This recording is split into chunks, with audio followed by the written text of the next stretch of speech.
My neighbor built a $100,000 dream pool on my land.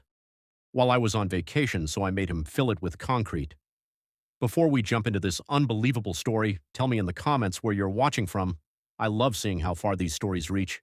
And if you enjoy real-life stories packed with entitlement, shocking decisions, and satisfying payback, make sure you subscribe and turn on notifications so you don't miss the next one.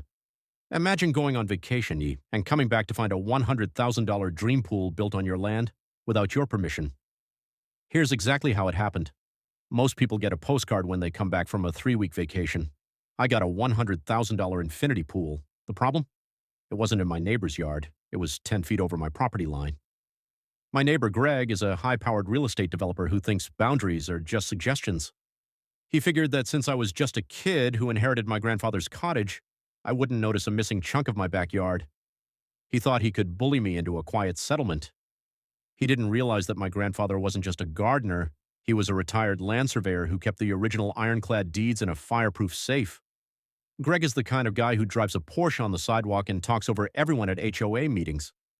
The day I moved in, he told me my old oak trees were eyesores and that I should sell him the back acre for pennies on the dollar to clean up the view. I said no. I went to visit family for 20 days.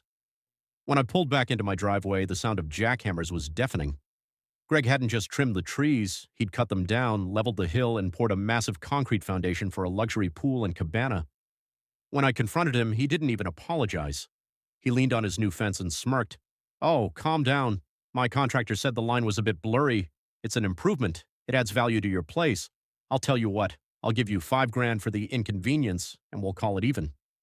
I spent the next week in the county records office. Greg thought I was just pouting. In reality, I was weaponizing the law.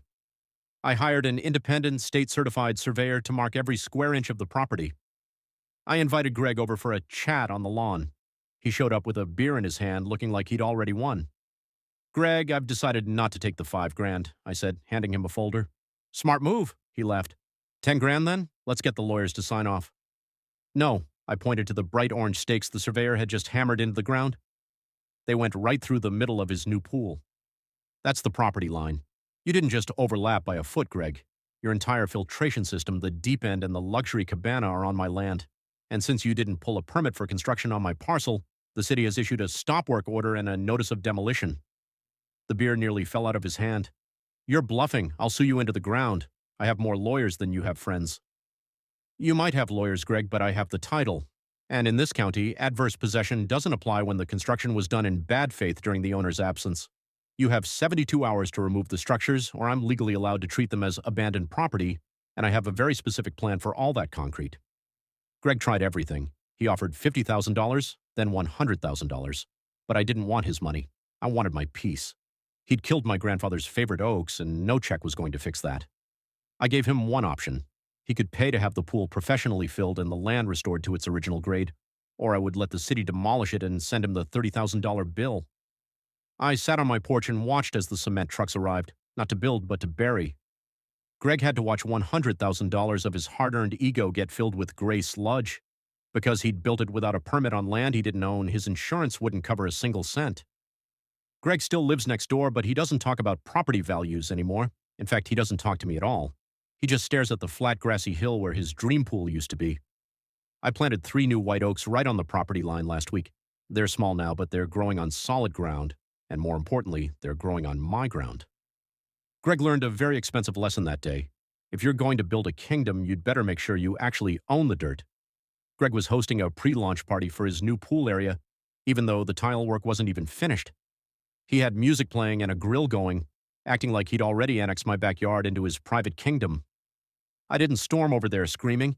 I waited until the county surveyor arrived with his high-precision GPS equipment and a box of bright neon orange stakes. As the surveyor began hammering a stake directly through Greg's newly laid Italian marble patio, Greg came sprinting over, tongs in hand. "Hey, what the hell are you doing to my stone?" Greg bellowed.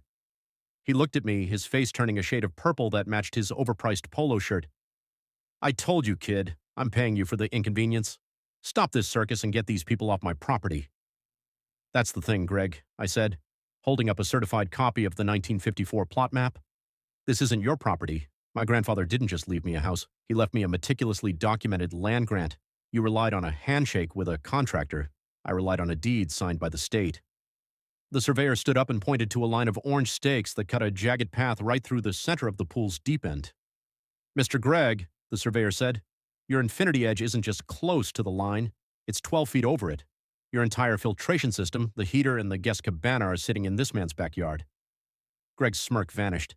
He looked at the stakes, then at the pool, then back at me. Okay, so it's a little off. I'll buy the strip of land from you. 50 grand, cash, right now. You can go buy a new car and we both win. 50 grand doesn't bring back the 80-year-old oaks you chopped down while I was at the beach, Gregg, I said, leaning against my fence post. And it doesn't cover the fact that you didn't pull a single permit for this, because to get a permit you would have needed a survey, and a survey would have told you that you were building on land you don't own. I pulled a second document from my folder, a bright yellow stop work order from the building inspector. I called the city this morning. Since this is an unpermitted structure on an unauthorized parcel, it's been flagged as a safety hazard. You have 72 hours to remediate the encroachment. In plain English, you have 3 days to make this pool disappear, or I'm calling in a demolition crew and sending you the invoice. Gregg's tongs hit the ground with a clatter. You can't do that. That's $100,000 in the ground. No, Gregg, I replied. That's $100,000 on my ground, and I've decided I want my grass back. The 72-hour deadline arrived with the sound of heavy machinery, but not the kind Gregg wanted. He had spent the last 3 days alternating between threatening me with his top-tier lawyers and begging me to let him keep the pool in exchange for a massive payout. I didn't blink. Gregg, every hour that pool sits on my land, you're trespassing. I don't want your money. I want my grandfather's backyard back. Either you fill it today or I let the city demolish it, which involves a wrecking ball and a $30,000 fine for you. By noon, a line of 3 concrete mixers pulled up to the property line. Gregg stood on his back porch, looking 10 years older as the first chute was positioned over his dream infinity edge. I pulled up a lawn chair and a cold drink. I wanted him to see me watching. With a wet, heavy thud, the gray sludge began to pour. It swallowed the custom tile work, filled the deep end, and buried the expensive LED lighting systems. It was the most expensive fill-in job in the history of the neighborhood. Because he'd built it without a permit on land he didn't own, his insurance company had officially denied his claim, citing gross negligence.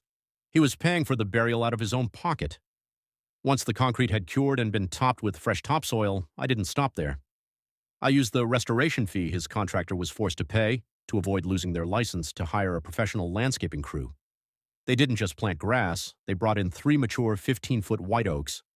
We planted them exactly where the old ones had stood, right along the newly fortified property line. Today my backyard is quiet again. The only thing Gregg sees when he looks out his window is a solid wall of young oak trees and a very flat, very expensive patch of grass. He tried to sue for unjust enrichment, but the judge tossed it out in 5 minutes, telling him he was lucky I didn't sue him for the value of the original trees. Gregg still drives his Porsche, but he doesn't park it on the sidewalk anymore.